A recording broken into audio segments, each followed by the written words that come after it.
Perfecto.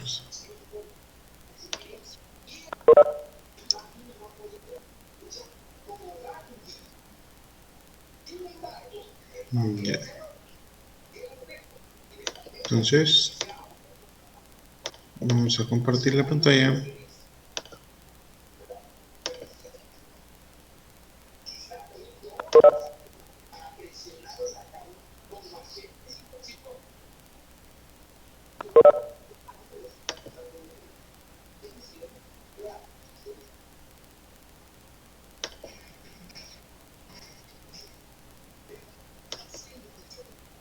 Ya, chicos, ¿ven mi pantalla? Sí, ¿no? Sí, doctor. Sí, doctor. Vamos a hablar un poco de pancreatitis, ¿no? Es un proceso inflamatorio agudo del páncreas que puede comprometer por antigüedad órganos, ¿no? Por la contigüidad los órganos y tejidos vecinos, inclusive desencadenar disfunción de órganos y sistemas a distancia. Entonces se considera un proceso químico autolítico con diversas manifestaciones clínicas que pueden ir desde un leve malestar general hasta un colapso circulatorio total.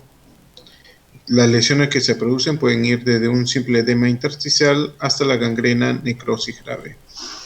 La prevalencia en la mayoría de series se comunican entre 5 a 11 casos por cada 100.000 habitantes por año.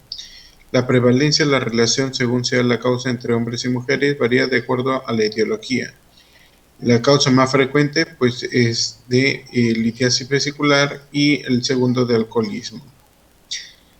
Entonces, otras causas es una causa idiopática, posepre, traumática, úlcera péptica, posoperatoria y cirugía abdominal y otras.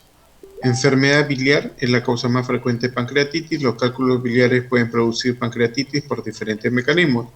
Por obstrucción directa del colédoco distal en la ampolla de Vater, por obstrucción y espasmo del esfínter de Oddi, obstruyendo el flujo del jugo pancreático, obstruyendo la ampolla de Vater y posibilitando la existencia común de bilis y jugo pancreático por detrás de la obstrucción y por introducción de una infección bacteriana.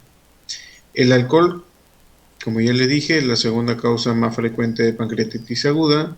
El mecanismo preciso de lesión provoca no es muy bien conocido. Una de las teorías más aceptadas es la de Charipo y Cole, mediante el cual nos indica que el alcohol, al entrar en contacto con el esfínter de Oddi, va a provocar un espasmo del mismo y una elevación de la presión intraductal causando pancreatitis. Entonces hay una clasificación según un simposio internacional de Atlanta en 1992 y lo reclasifican como pancreatitis aguda leve y pancreatitis aguda grave o severa. La clasificación clínica, hablamos de colección aguda de líquido, necrosis pancreática, pseudoquiste pancreática, absceso pancreático, flegón pancreático, pancreatitis hemorrágica, pancreatitis aguda persistente. Hay antibióticos también que se han usado y medicamentos en general que causan pancreatitis. Cuadro de pancreatitis que ya lo conocen. Entonces, bueno, nos vamos a cómo se ve en ecografía. Bueno, ustedes saben que el páncreas está en una ubicación retroperitoneal, ¿no? Parte de ella entre la apófisis sifoide del esternón y el ombligo, o sea, en la proyección del mesogastrio, a nivel de la primera y segunda vértebra lumbar. Entonces tenemos la cabeza, el cuello, el cuerpo y la cola, ¿no? Por el medio tenemos el conducto pancreático y la apófisis circinada.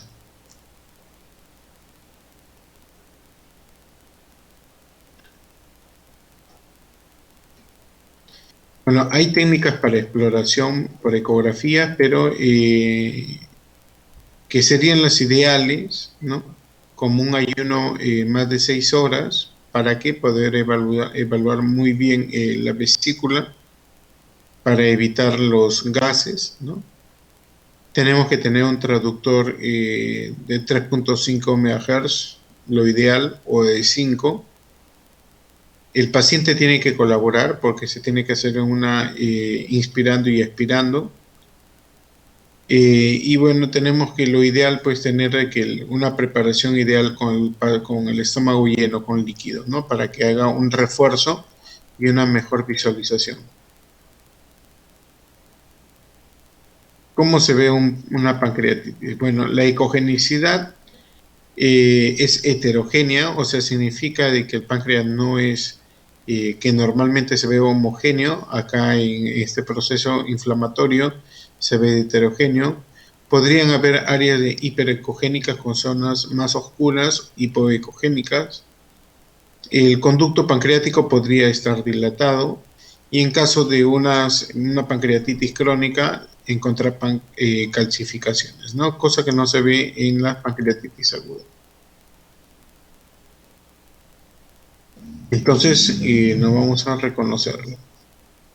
Nosotros tenemos acá el riñón derecho, acá tenemos la columna. Por ecografía vamos a apreciar el lóbulo hepático izquierdo y el páncreas, que es esta imagen de acá, ¿no? Esta. Normalmente el páncreas se ve así, isoecogénico, discretamente hiperecogénico, y lo ideal es que se vea pues homogéneo, ¿no? Como lo aprecian así, miren el grosor, ¿no? Acá tenemos la confluencia del pleno portal por debajo del páncreas.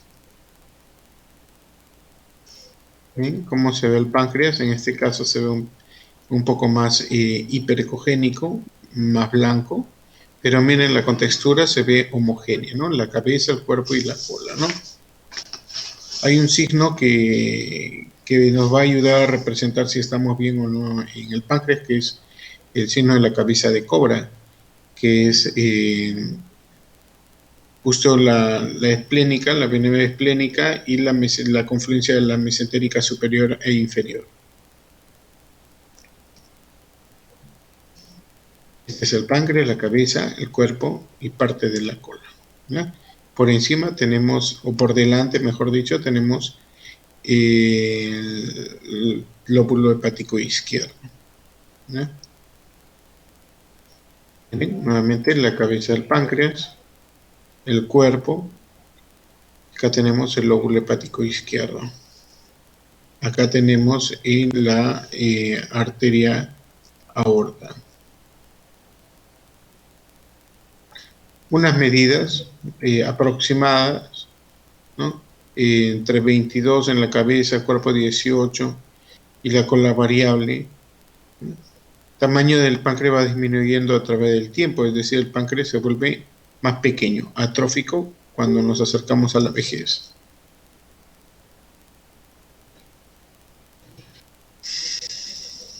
Entonces, la patología más frecuente, tenemos dos tipos de pancreatitis, una aguda, ¿no? Y una crónica. Tenemos también litiasis pancreática, pseudoquiste pancreático como una complicación de una pancreatitis aguda, abscesos peri o intrapancreáticos, carcinoma de páncreas, insulinomas, tumores peripancreáticos. Vamos a las imágenes. Ya. Bueno, en esta ecografía lo que estamos apreciando, pues, que la cabeza del páncreas está prominente, está oscura, a esto lo llamaríamos hipoecogénica, y tenemos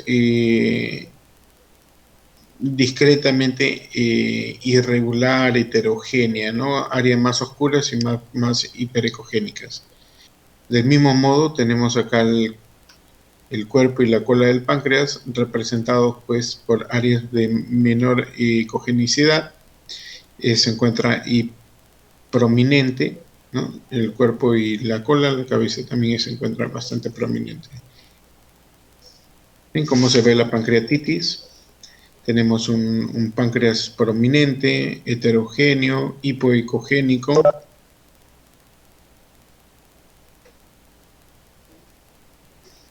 Me parece que hay algunos alumnos. Un ratito, ¿ya? Para ver si acepto.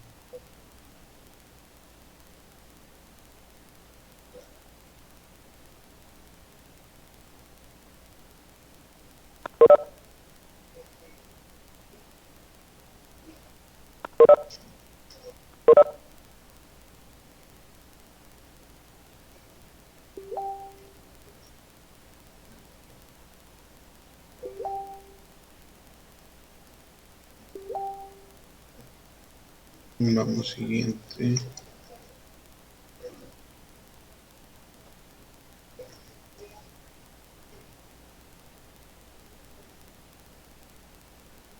Ya.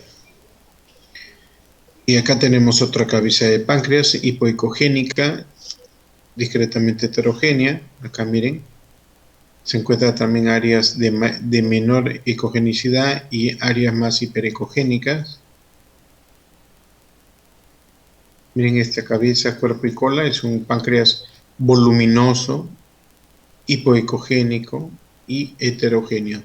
Además, vemos acá una imagen anecogénica, o sea, negra, lineal. A esto le llamaríamos laminar adyacente, o sea, está produciendo líquido peripancreático. Esta es una tomografía, como ven, con contraste. Estamos en una fase ya excretoria, porque hay orina blanca, y estamos apreciando que en este mismo paciente, haciendo una correlación, vemos de que el páncreas no capta contraste en casi su mayoría de su componente. Y esta ausencia de captación de contraste lo que nos representa es que el páncreas es un tejido desvitalizado, es un tejido necrótico, porque obviamente si no capta contraste, entonces es un tejido muerto, ¿no? Entonces, por sí, una ecografía nos podría definir las características, pero no su función del páncreas. Más bien su función nos va a representar por el contraste. ¿Eh? Igualmente acá tenemos un páncreas voluminoso, hipoecogénico, vemos áreas más oscuras anecogénicas, áreas de colecciones peripancreáticas.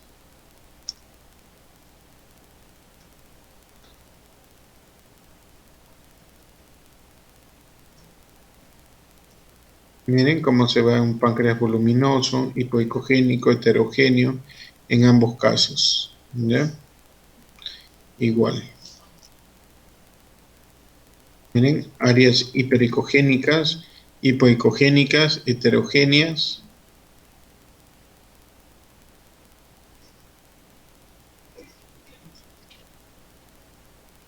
Vamos.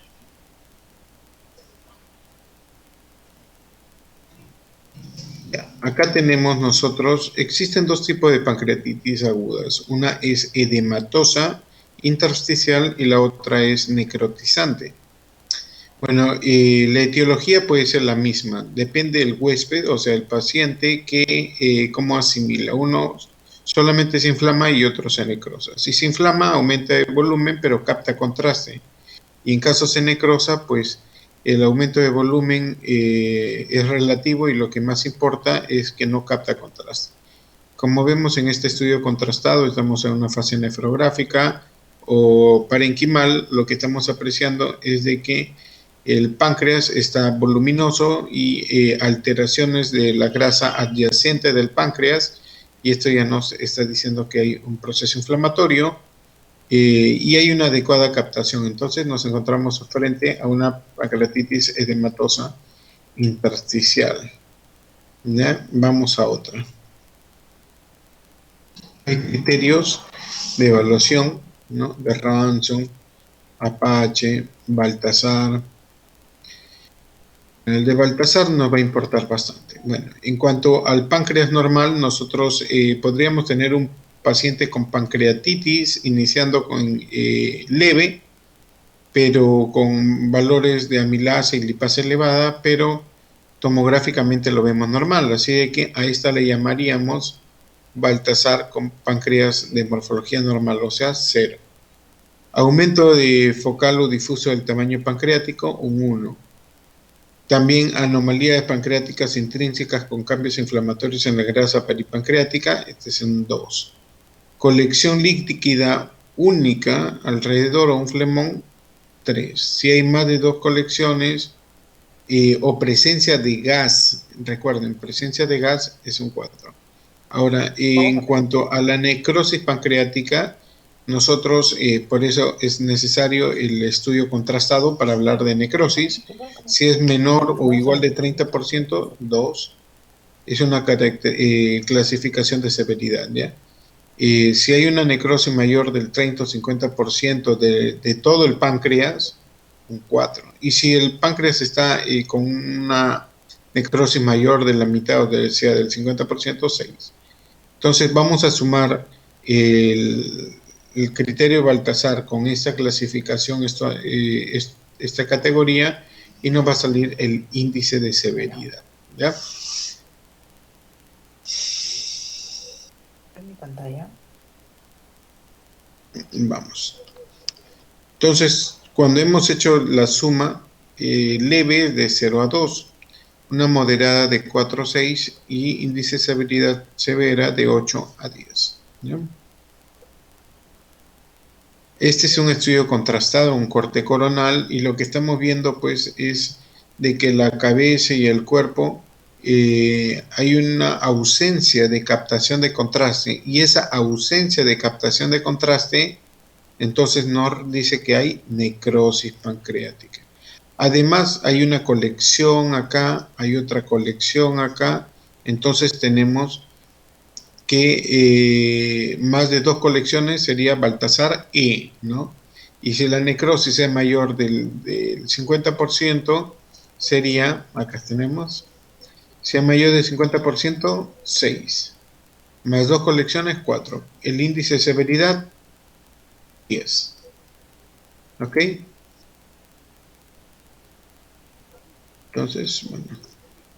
Miren acá las colecciones que se van a ver en la fascia renal anterior, presencia en el saco menor a nivel del pelvis, acá hay colecciones. En la fascia lateroconal también acá, esta es la fascia lateroconal, Entonces hay colecciones en diferentes lugares, entonces es una Baltasar E, ¿no? Nosotros estamos viendo acá en esta tomografía con contraste en fase arterial, fase cortical, como estamos representando, líquido libre peripancreático, ¿no? El páncreas capta contraste de una manera homogénea. Hay una discreta una mínima estriación grasa adyacente. Acá también tenemos una mínima estriación grasa adyacente peripancreática, entonces estamos hablando de cambios inflamatorios peripancreáticos. La captación de contraste hay. Miren acá, tenemos colecciones múltiples en múltiples lugares, ¿no? Tanto peripancreáticas, mesentérica, la fascia pararenal anterior. Entonces hay en diferentes lugares, hay captación de contraste en el páncreas normal. Entonces acá tenemos un compromiso moderado.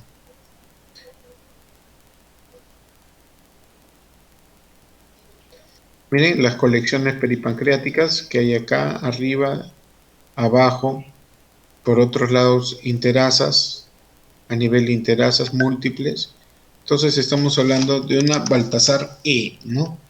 Y necrosis pancreática, bueno, hablaría de que hay una necrosis acá muy focal, menos del 30%, ¿no? Hago su suma de severidad y sale 8. Miren acá en esta pancreatitis, estamos viendo que al estudio contrastado mayor del 50% hay una necrosis, ¿no? Entonces, es extensa la necrosis. Tenemos múltiples colecciones peripancreáticas, entonces tenemos un 8 en este caso. Acá la necrosis es extensa, porque miren la ausencia de contraste en el parénquima pancreático no hay en el cabeza, no hay en el cuerpo. Entonces, también una pancreatitis severa, ¿no? 4 más 4 más 2, 10. ¿Cuáles son las complicaciones? Una necrosis pancreática infectada, absceso pancreático, pseudoquiste pancreático, ruptura, hemorragia, infección, compresión, ascitis pancreática, ictericia obstructiva, Complicaciones sistémicas, pues ustedes saben de que hay derrames pleurales, atelectasias, neumonitis, distrés respiratorio del adulto, cardiovasculares como hipotensión, alteraciones inespecíficas del segmento de la onda ST y T, derrame pericárdico y sí.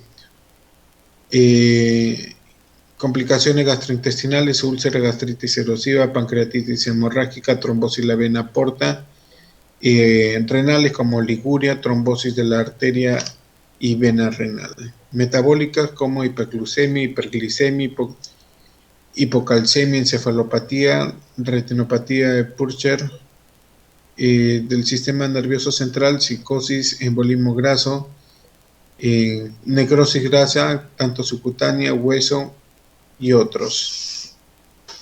La CEPRE, bueno, cuando vemos de que hay estudio de tomografía y ecografía con mucha duda, se utiliza para el diagnóstico porque nos ayuda con una mejor visualización de la luz del conducto pancreático. Entonces, este procedimiento implica la canalización de los conductos biliar y pancreático seguido de inyección de contraste. Vamos a hablar ahora de neoplasias quísticas del páncreas, ¿ya? Son lesiones poco frecuentes que representan el 1% de los tumores del páncreas, suponen aproximadamente el 10% total de lesiones pancreáticas. Arrancamos con el cistoadenoma seroso. Hablamos de ellos, el microquístico. Ocupan el 50% de las neoplasias pancreáticas quísticas. Su edad se da en pacientes de edad avanzada, en una relación hombre-mujer, mujer 4 veces más que el hombre. Es más frecuente en la cabeza y cuello. Bueno, miren, acá tenemos una tumoración microquística múltiple, ¿no? Entonces, a esto le llamamos el cistoadenoma seroso, ¿no? Entonces hablamos de un tumor bien delimitado, está compuesto por pequeños quistes, como ven acá, múltiples quistes pequeños, finos tabiques fibrosos, y su característica es el signo del panal de abeja, no se olviden. Tiene una forma característica que es la cicatriz central estrellada, ¿ya? Algunas veces dan calcificaciones centrales amorfas en un 18%. Es poco común encontrar quistes grandes con una frecuencia de 5%. Entonces, en imágenes en la ultrasonografía, depende del tamaño de los quistes. Entonces, si son demasiado pequeños, son muy pequeñitos, vamos a tener dudas si va a parecer que es un tumor sólido. Entonces encontramos quistes de entre 5 a 10 milímetros o más, y a esto le llamo la naturaleza multiquística. La cicatriz estrellada, que ya dije que es un dato bastante frecuente en ellos. Una masa mixta con áreas hipo o ecogénicas. Entonces acá tenemos una lesión ecogénica con múltiples lesiones microquísticas, ¿no? Heterogéneas, voluminosa, y que al estudio anatomopatológico lo vemos pues que hay una cicatriz central y un componente microquístico difuso, ¿no?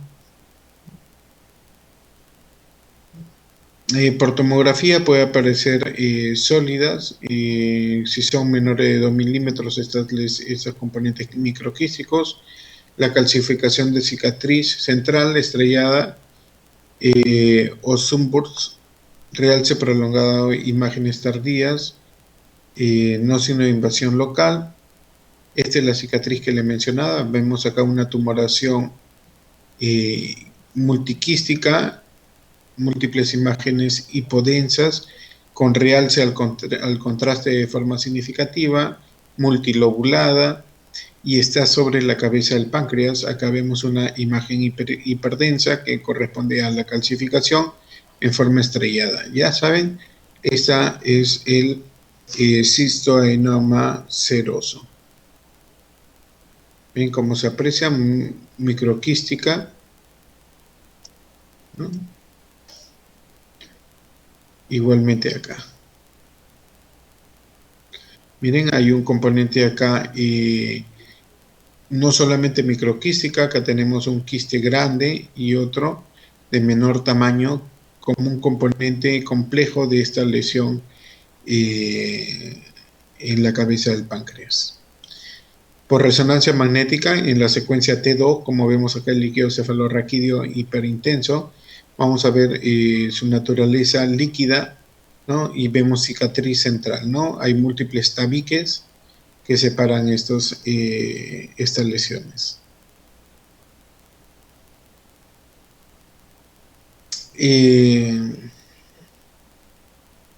Ahora vamos a otro, el cistoadenoma mucinoso. Entonces, hablamos de un adenoma macroquístico de páncreas, grandes quistes unio-multiloculados llenos de abundante mucina. Entonces, su histología benigno, limítrofes, y también hay algunas conversiones malignas, ¿ya? La edad es menor que la serosa, se afecta más en mujeres de 50 años, ¿no? Una relación de 9:1, y su ubicación más frecuente es a nivel de la cola. El anterior era en cabeza y cuerpo, cabeza y cuello, y acá en este caso sería cola.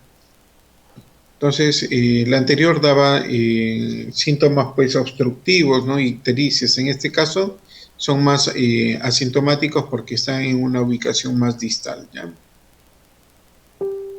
Entonces, anatomía patológica pueden ser grandes, entre 2 a 36 centímetros o 10 a 12 centímetros como diámetro promedio. Quistes grandes multi o uniloculares hay de 2 centímetros, septos delgados menores de 2 milímetros.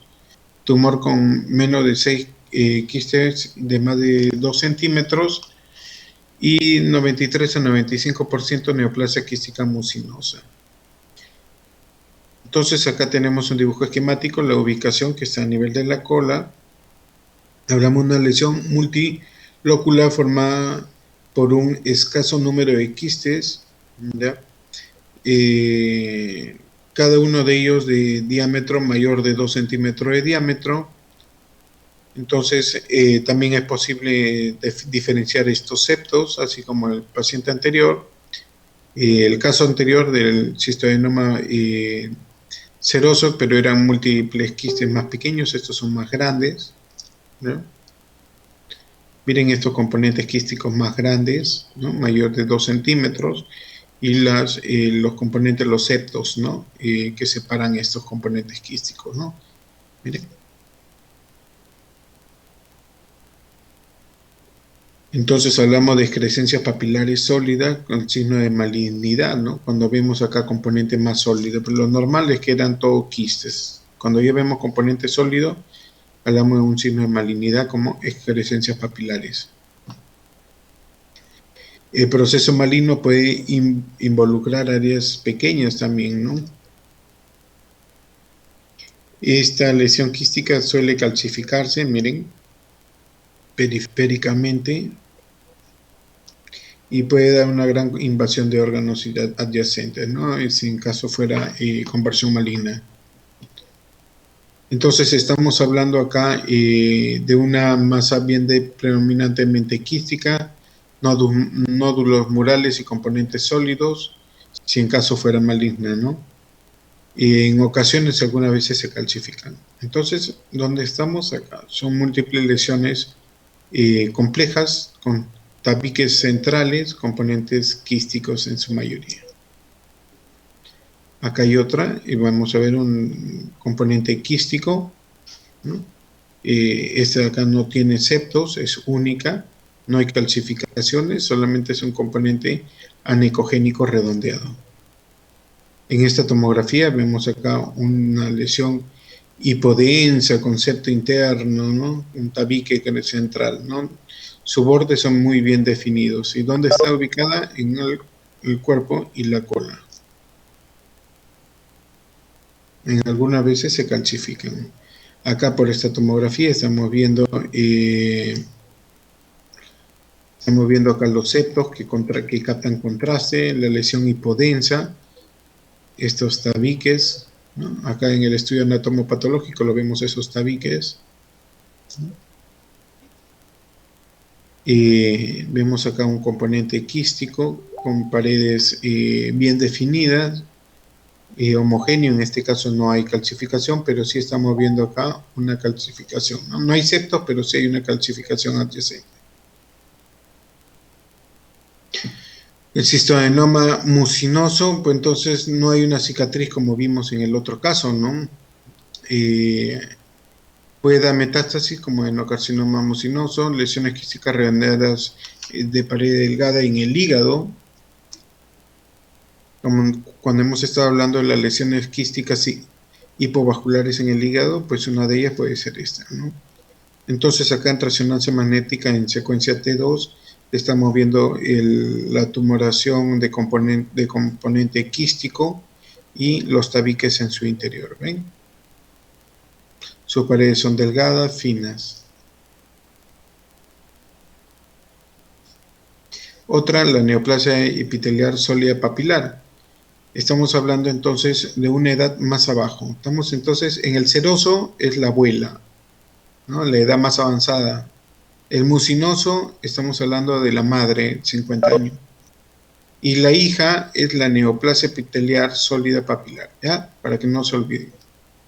Su relación es alta en mujeres, en 9:1. Su localización más frecuente, pues, en la cola del páncreas. Entonces, una masa grande, encapsulada, área de necrosis, hemorragia, degeneración quística, lobulada, redondeada, homogénea con áreas sólidas y quísticas, ¿no? No homogéneas, diré. Y puede ser también componentes completamente quísticos. Podría haber detritus en 20%, su diámetro es variable, entre 3 a 15 centímetros, promedio 9 centímetros, podrían haber calcificaciones punteadas, hay realce el tejido sólido. Por ecografía, una masa ecogénica con contenido necrótico. Por la tomografía, área de degeneración quística con necrosis y material sólido, semejante a un adenoma macroquístico, muestra un poco o ningún realce al estudio contrastado. Hablamos de una lesión quística que no tiene septos. La ausencia de metástasis en tumores grandes es típico. Entonces lo que estamos viendo acá es una lesión sólida que muestra conversión quística en su interior y tenue realce periférico. Por resonancia magnética, son en pacientes en mujeres jóvenes, masa grande, bien encapsulada, muestra calcificación focal y regiones degenerativas con hemorragia con niveles, lesión bien delimitada de alta señal central en la T1 que nos representa la necrosis hemorrágica. Bueno, entonces acá tenemos una tomografía que vemos acá una tumoración que realza el contraste, es extensa, como ven acá, todo esto es la tumoración.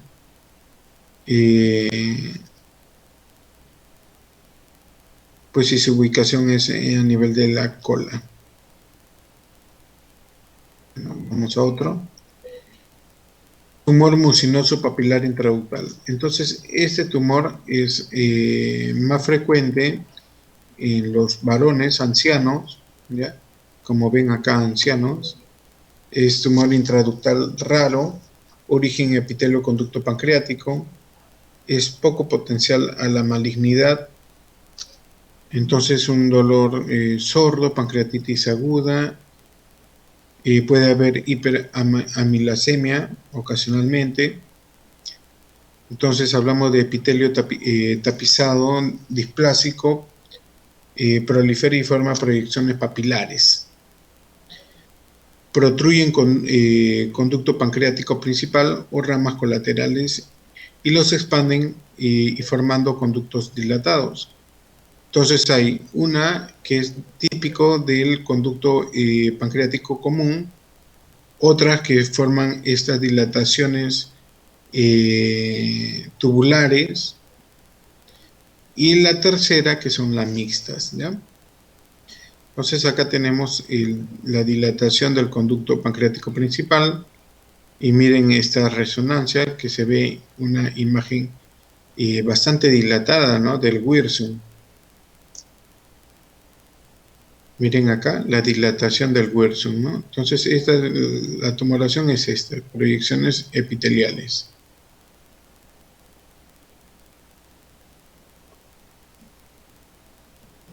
Bien.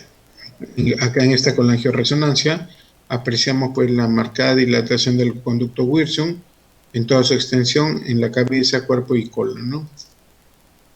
Igualmente acá con unas proyecciones de los conductos de forma tubulares y del Wirsung. Miren acá, está bien dilatado, casi parénquima pancreático no hay, solamente estamos apreciando dilataciones de los conductos pancreáticos.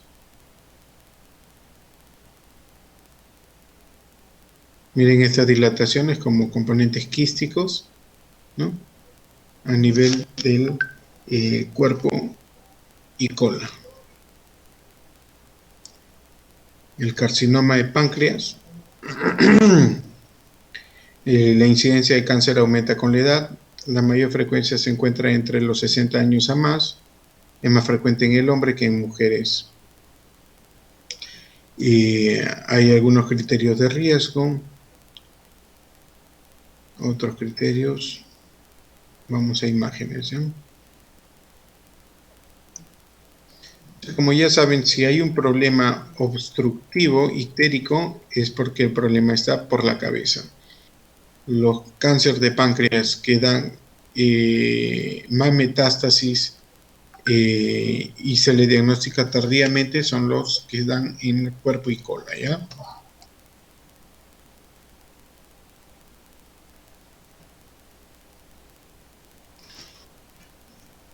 Bueno, ese tema ya no.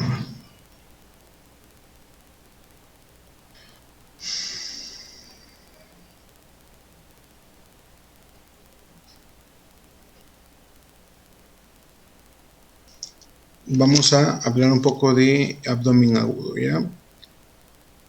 Entonces, hay que ilustrar y describir los hallazgos radiológicos, una serie de patologías que pueden manifestarse con dolor de abdomen agudo. ¿Cuáles son las causas más frecuentes? Colecistitis aguda, apendicitis aguda, diverticulitis, obstrucción intestinal, invasión intestinal, perforación por cuerpo extraño, ruptura de aneurisma, ileobiliar, inflamatorias ginecológicas, abdomen agudo, hemorrágico, no traumáticos y otros. Vamos a hablar de colecistitis aguda. Como les he mencionado ya hace un par de clases anteriores sobre el tema de colecistitis, hablamos de una inflamación de la vesícula que puede ser litiásica o alitiásica, ¿no? Entonces, ¿cómo se describe la inflamación? Con el engrosamiento de la pared de la vesícula, captación de contraste, edema de la pared, inflamación del parénquima hepático adyacente, podría haber estriación grasa, alteración de la grasa adyacente de la vesícula, y en casos más complejos, pues vamos a ver pues posiblemente algún absceso, como vemos acá, podríamos ver algunas colecciones, perforaciones, gangrenas, enfisemas pancreáticos. Apendicitis aguda. Como sabemos, la causa más frecuente de la apendicitis sería un coprolito, ¿no? Una obstrucción de un componente sólido, heces, ¿no? Justo en la luz del apéndice, donde comienza a proliferar la bacteria dentro del apéndice y nos va a dar la famosa apendicitis. Entonces, encontrar el coprolito es una preocupación que todos deberíamos tener, tanto en cualquier estudio ecográfico o tomográfico. Entonces, encontramos una imagen hiperdensa, en este caso, o hiperecogénica por ecografía, y asociado a una imagen tubular con edema de sus paredes, líquido en su interior, podría haber líquidos en caso de la perforación o gangrena apendicular, ¿ok? Tenemos acá una apendicitis complicada, tenemos acá una imagen aire, ya saben que por tomografía todo lo negro es aire, libre, y una colección. Entonces acá tenemos pues una perforación apéndice. Hablamos de apendicitis epiploica a una falsa apendicitis por una inflamación del epiplón. Entonces a esta le llamamos apendicitis izquierda, ¿no? Porque su ubicación es izquierda. Tomográficamente o ecográficamente vamos a ver un proceso inflamatorio focal del mesenterio, pero sin involucrar órganos. ¿Ok? Esto se resuelve, eso no se opera. Pero igual hay que saberlo, porque es en un hombre es más fácil, ¿no? Pero si es en una mujer, hay que tener dudas de que pues sea una anexitis o algún problema ginecológico, algún ectópico, ¿no? O patología ovárica. El infarto de aumento es un incremento de la atenuación de la grasa, está ubicada pues en la fosa ilíaca derecha, no tiene órganos comprometidos y esta tampoco se opera, ¿ok? La diverticulitis. Bueno, la diverticulitis son unas imágenes aditivas en el estudio contrastado que hemos estado hablando.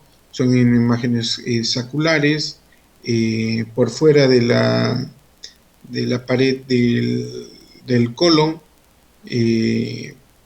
Entonces, a la enfermedad del divertículo se llama diverticulosis, pero cuando se inflama se le agrega la itis, diverticulitis. Y la diverticulitis, ¿cuál es su complicación más frecuente? Pues así como una apendicitis, la perforación, la gangrena, las colecciones, de la misma manera acá, ¿no? Pues se perfora, sale líquido, hay pus, esto también es quirúrgico, y miren la cantidad de divertículos que hay en esta paciente a nivel del colon sigmoides. Acá hay las múltiples colecciones agrupadas, un proceso inflamatorio adyacente. Divertículo de Meckel, ¿no? Es un remanente, ya saben ustedes, de vestigio de formación y va a estar ubicada a nivel de la unión del hilio ciego, ¿no? Entonces acá tenemos el divertículo de Meckel, que es un componente sólido que realza el contraste, no es una tumoración, pero esto es quirúrgico, ya sangran estos. Igualmente como la diverticulitis del intestino pues grueso descendente y sigmoide, pues también podría haber en el otro lado, en el ciego, y podría darnos pues también como un proceso apendicular. Los síntomas son los mismos, la irritación peritoneal, pues todas las colecciones, esto es quirúrgico. Diverticulitis del colon ascendente, acá también tenemos un divertículo que realza el contraste, una estriación grasa que significa, miren, todo esto blanquito significa, en la grasa mesentérica adyacente significa inflamación. Una colitis isquémica, entonces acá lo que tenemos es las asas intestinales están hipocaptante de contraste con alteración de la grasa adyacente, miren. La colitis isquémica, acá tenemos el ciego, ¿no? Y el colon ascendente, edematoso, con líquido en su interior. Una perforación por cuerpo extraño, miren el intestino, y acá tenemos una imagen como un hueso, ¿no? Que perfora, sobrepasa la pared. Entonces, ¿qué es lo que nos produce el líquido? Ven acá el líquido, entonces, todo este líquido, una perforación, pues por el cuerpo extraño. Aneurisma de la aorta, acá tenemos una aorta, acá tenemos el saco aneurismático, tenemos una trombosis y un sangrado retroperitoneal. Estas imágenes hiperdensas que captan contraste, por eso se ve más blanco de lo usual, que es una colección, y lo que nos está reflejando pues es una hemorragia de la ruptura de la aneurisma abdominal.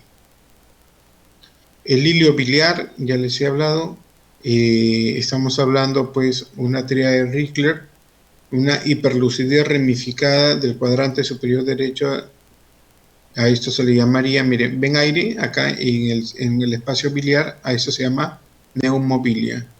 Dilatación de las asas intestinales, acá tenemos en estas dos imágenes una radiografía de pie pues niveles hidroaéreos. Miren acá estas dilataciones de las asas intestinales. Vamos a ver el cálculo que salió de la vesícula. Cuando sale el cálculo de la vesícula, entra aire al conducto biliar. Y ese cálculo sale y se queda justo en el camino. Como hay un esfínter acá en el ciego del hilio colónico, entonces usualmente no pasa y esto nos produce una obstrucción. Entonces tenemos el cálculo. La invaginación intestinal pediátrica, pues estamos hablando de un signo característico, el signo de la dona, y significa que el intestino se comió al otro intestino, es por decirlo, ¿no? Miren, entonces acá tenemos una doble mucosa, doble pared muscular. Entonces este es el signo de la invaginación, o sea, entra el intestino más distal hacia el interior del intestino más proximal, entonces nos va a dar esa, ¿no? Es como si se lo atragantara, lo comiera, algo así, ¿no? Háganse la idea de esa postura, ¿no? Entonces, ¿qué es lo que no va a pasar si pasa eso? Pues, si se invagina el intestino, nos va a producir hemorragia, nos va a producir obstrucción intestinal. Así que en niños con distensión abdominal, un cuadro aparatoso, con asas intestinales distendidas, hay que pensar en esa invaginación intestinal, ¿no? Pero en un paciente viejo es difícil encontrar esa invaginación porque las asas intestinales son grandes, ¿no? Pero sí podría haber, ¿por qué? Porque acá hay un tumor. Entonces, un tumor nos va a condicionar esa invaginación intestinal y esa obstrucción, ¿ok? Vólvulo de sigmoide, ¿se acuerdan? El signo del grano de café, que es, acá tenemos una representación de un rayos X. Tenemos la marcada distensión, dilatación del asa sigmoide. También podría haber vólvulo del colon, ¿ya? Así que, bueno, es de acuerdo a dónde ubicar el vólvulo, ¿ya? Es más frecuente sigmoide, por eso es más conocido. Pero ¿cómo lo vamos a ver por tomografía? Bueno, los niveles hidroaéreos, aquí está el líquido, aquí está el aire. Ustedes saben que el paciente está acostado, es por eso que ven el aire por arriba y el líquido por abajo. Miren, múltiples niveles hidroaéreos, la marcada distensión de las asas intestinales, ¿ya? Esto es quirúrgico, sí o sí rápido, ¿no? Pacientes de la sierra vienen usualmente con estos vólvulos. Acá tenemos la distensión del asa intestinal, ¿no? Igualmente. El sangrado intestinal alto, acá tenemos una hemorragia digestiva alta, es un estudio contrastado como ven acá en los riñones, pero vemos líquido dentro, contraste libre, dentro de la cámara gástrica. Entonces, ¿qué pasó? El contraste que debería pasar por la vena salió y me formó un pequeño nivel hidroaéreo líquido, porque hay una perforación, un sangrado intestinal alto, ¿ok? La pancreatitis necrotizante, ya les expliqué, no capta contraste, eso hace que sea necrotizante.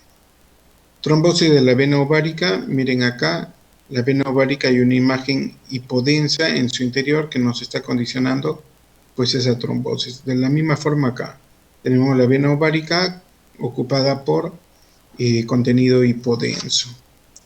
Una torsión tubárica aguda, lo que nos va a producir pues es una hipodensidad, una ausencia de captación de contraste con dilatación de las trompas. Miren acá, como una hidrosalpinx asociada pues a no vascularidad, ausencia de vascularidad de la misma, ¿ya? Bueno, vamos a imágenes, ¿ya, chicos? El coágulo centinela. ¿Qué significa el coágulo centinela? Significa un sangrado agudo, es el lugar donde usualmente está el sangrado. Si ustedes tienen un paciente que está sangrando, tienen un hemoperitoneo, pero sin una causa específica, pues tienen que evaluar desde una posible patología coagulativa, tienen que evaluar pues que tengan de repente algún tumor hepático, pancreático, hígado, diré vaso, que podrían estar causando este sangrado, ¿no? Entonces, la hiperdensidad nos está diciendo por dónde está el sangrado, ¿ya? El coágulo centinela no siempre se va a ver, ¿no? Si en caso lo ven, entonces es para que solamente se fijen ahí. Si pues tienen un paciente que ha sido posoperado y ven que el paciente está hemodinámicamente inestable, la ascenso de hemoglobina, y hay signos peritoneales, y ha sido quirúrgicamente operado el abdomen, entonces piensen en la posibilidad de un sangrado del punto de hemostasia. Acá tenemos líquido, pues, que nos indicarían hemoperitoneo. Acá tenemos un hepatocarcinoma y que vemos una colección, acá por ecografía vemos acá la tumoración y por tomografía vemos la colección adyacente a la cápsula hepática, ¿no? Encapsulada. Entonces hay líquido libre también a nivel peritoneal causado pues por esta tumoración. Hepatocarcinoma pueden sangrar. Un carcinoma gástrico también puede darnos un sangrado, como ven acá tenemos una tumoración gástrica y nos está dando colecciones. Miren estas colecciones que están en la correa parietocólica izquierda. Patologías uterováricas, acá tenemos un embarazo ectópico con su ubicación que puede estar en el istmo, en el ovario, infundibular, en el intraabdominal o a nivel cervical, ¿no? Entonces, ausencia de regla, pacientes con beta-HCG positivo, un endometrio grueso y ven acá un líquido libre, entonces ya piensen en embarazo ectópico roto, ¿no? Entonces acá tenemos un hemoperitoneo, mi líquido perihepático que está justo ocupando la corredera parietocólica a nivel pélvico. Vemos una imagen del ovario derecho con realce al contraste y está incrementado de volumen, entonces ahí está el embarazo ectópico. Otro sangrado, quiste folicular roto, ¿no? Tenemos acá una imagen quística a nivel del ovario derecho que realza el contraste y vemos acá hemoperitoneo, una imagen que realza tenuemente hiperdenso, entonces estamos hablando de un sangrado actual, no activo. También otra, el síndrome de hiperestimulación ovárica también nos puede dar sangrado hemoperitoneo, que son casos muy raros. La hidrosalpinx, líquido libre, esto ya no es un sangrado, no hablamos de hemoperitoneo, pero vemos, miren, el tubo, como vemos acá, las trompas de Falopio bastante dilatadas, con colecciones en su interior. Miren, ecográficamente, tomográficamente, o una histerosalpingografía, nosotros vamos a representar pues esta dilatación en la trompa de Falopio. Además, se asocia a un leve engrosamiento del endometrio.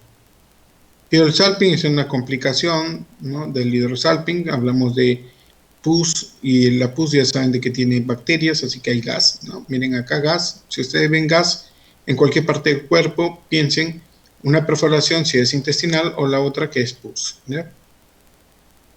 Acá tenemos una tumoración con densidades mixtas. Miren el tejido grasa celular subcutáneo, acá también lo tenemos, acá hay calcificaciones y tiene una morfología en 8, ¿no? ¿Ven esta morfología 8? Entonces estamos hablando de una torsión tubo de un teratoma, Es un tumor benigno que se puede ubicar, como ya saben, a nivel de mediastino, se acuerdan de las 4T, y también pues en los ovarios, que es frecuente, ¿no? Entonces, chicos, espero que haya quedado clara la clase de hoy. ¿Alguna duda? Doctor, disculpe, una consulta. ¿A qué se refiere cuando dice que es hipoecogénica, heterogéneo y así, en esos términos? ¿Cómo puedes hablar más fuerte, por favor? No te escucho. ¿A qué se refiere cuando usted dice con los términos que es hipoecogénica, heterogéneo y así con esos términos? Cuando hablo de hipoecogénico, Sí, ¿en qué órgano? en la diapositiva pasada. ¿Está? No, en la diapositiva de su primera clase, de comenzar. ¿Del páncreas? Sí. Miren, al entender de imágenes es un análisis que se debe representar de cualquier método de estudio de la misma manera, entiéndanlo eso. La lógica debe mantenerse por cualquier método de estudio de la misma forma. Si yo lo veo el páncreas heterogéneo, o sea, cuando hablo de heterogéneos es porque si debe ser todo hipodenso el páncreas, y veo de que deja de ser hipodenso, que normalmente es, y va a haber áreas más blancas, más oscuras, o sea, más hiperdensas o más hipodensas, deja de ser homogéneo. Entonces, a eso hablamos de heterogéneo. Y de la misma manera en ecografía, cuando hablamos de una ecogenicidad disminuida, se llama hipoecogénica, y se va a ver más blanca, hiperecogénica. Entonces, de la misma forma, si yo veo de que hay un proceso inflamatorio, ¿qué significa inflamación? Hay líquido intrasustancia, ¿no? Entonces, el líquido intrasustancia hace de que por ecografía o por tomografía el líquido se ve oscuro, ¿no? Entonces se va a ver más oscuro. A eso me refiero. Ya, gracias, doctor. Ya, listo. Bueno, chicos, espero que les haya gustado la clase. A ver si nos conectamos en estos días para continuar un par de clases más. ¿Ya? Doctor, Hola. una última pregunta. Cuando habla de colección se refiere a exudado, ¿verdad? Es indiferente saberlo. No se puede. Es indistinguible hasta saberlo. Demostrarlo, mejor dicho, ¿no? Cuando yo hablo de colecciones, pues si el páncreas sangra, también sería una colección. Si el páncreas tiene pus, sería colección. Ahora, si yo hablo de colección organizada, es otra cosa. O sea, estoy hablando de que es una colección que se puede extraer, ¿no? Si hablo de una colección difusa, multifocales, entonces difícilmente vamos a poder extraer esa colección. Pero en cuanto al componente, es indiferente, es indeterminado. Como le dije, si las unidades de Hanfield nos refleja líquido, es porque va de 0 a 20. Ahora, si yo sé de qué es sangre, es porque se torna discretamente más blanco, discretamente más hiperdenso. Y si estamos hablando de un sangrado activo, se va a ver más hiperdenso, o sea, de 0,30, 0,50, pero si pasan unos días, va a dejar de ser así hiperdenso y va a ser totalmente hipodenso, como si fuera trasudado, como si fuera exudado, o sea, no se va a poder saber. ¿Entienden? Entendido, doctor. Entonces se refiere a regiones más que todo que son hiperdensas. Pueden ser sangre, puede ser exudado, no está definido. No hay forma de definirlo. Así es. Ahora, si yo estoy pensando de que es un exudado pus, como le dije, es un pío. El pío ya les dije de que es aire. Entonces, si yo veo aire, ahí sí confirmaría de que es absceso, ¿me entiendes? Pero no porque no tenga aire, deja de ser absceso. ¿Ah? Puede haber absceso sin ese componente de gas. ¿Me entienden? Entendido. Listo. Bueno, chicos, se me cuidan, a ver si nos conectamos en estos días para tocar un par de temitas más. Gracias, doctor. Cuídense, cuídense todos. Hasta luego, doctor. Gracias. Hasta luego, doctor. Cuídese. Hasta luego, doctor. Muchas gracias. Chao, chao, chao con todos.